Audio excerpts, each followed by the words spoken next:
The Public Benefit Organizations Act has the dubious distinction of not being enacted despite being signed into law nearly 5 years ago. The Act was supposed to reform the operations of NGOs and other civil society organizations, bringing them under one body and abolishing the NGO Coordination Board. However, despite protests from the civil society and 2 court orders, the government has not operationalized the Act, leaving the civil society in limbo. Andrew Ochieng has the details. When the Public Benefit Organizations Act was signed into law in January 14, 2013 by then-President Mwai Kibaki, there was no commencement date indicated. This means that it was up to the relevant minister or cabinet secretary to give a date when the new law should start operating. The commencement date is normally left for the minister responsible to give that minister enough time to put the necessary infrastructure to implement that particular law, because you'll find that a law, when it's passed, there could be even some budgetary implication which is required to be made in order to implement it. Now, PBO Act was such kind of law. The Grand Coalition government never did it, and the honours fell on the Jubilee administration, which was elected in March 2013. However, instead of gazetting a commencement date, Jubilee came up with the then controversial amendments that would have limited funding NGOs got from external donors. The amendments also attempted to control how NGOs would get that financial support. While the amendments were never passed, the law was also never operationalized. What has followed has been a series of campaigns by the civil society to have the law enacted and numerous sidesteps by the government.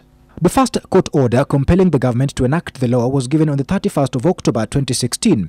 Yet nothing happened. Instead, in December that year, the regulation of NGOs was moved from the Ministry of Devolution and Planning to the Ministry of Interior.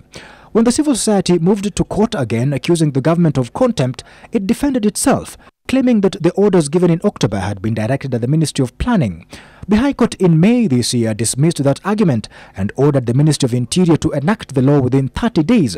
It is nearly 100 days since then, and still the ministry has not said a word. This level of impunity at very high levels of government is appalling and gravely undermines the rule of law in this country. The rule of law requires that orders of court be respected and obeyed.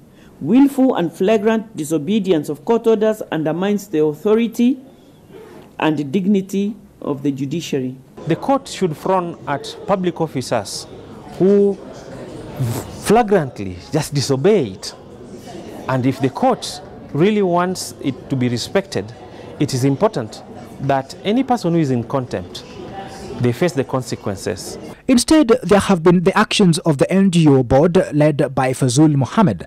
The civil society say that his actions are illegal because his office doesn't exist under the new regime. The PBO Act abolishes the NGOs Coordination Board and establishes the Public Benefit Organizations Regulatory Authority, which is the new body supposed to manage all non-profit organizations. The Act also establishes the National Federation of Public Benefit Organizations and the Public Benefit Organizations Dispute Tribunal, but is supposed to resolve disputes in the sector. The civil society said that the law was arrived at after a lot of input from all the key stakeholders and aligns the management of public benefit organizations to the 2010 Constitution. Why then would the government not want to enact it, despite the numerous court orders? They say it is probably because it has progressive provisions which the government may not be comfortable with. The PBO Act takes away all those draconian provisions that were in the NGO Coordination Act, which allowed the executive officer, like Fazul now, to take the action that is purporting to take. Under the PBO Act, there is an elaborate procedure on how to ensure compliance by the public benefit organizations, on how, if there is lack of compliance, the procedure and steps of how to ensure that compliance is achieved.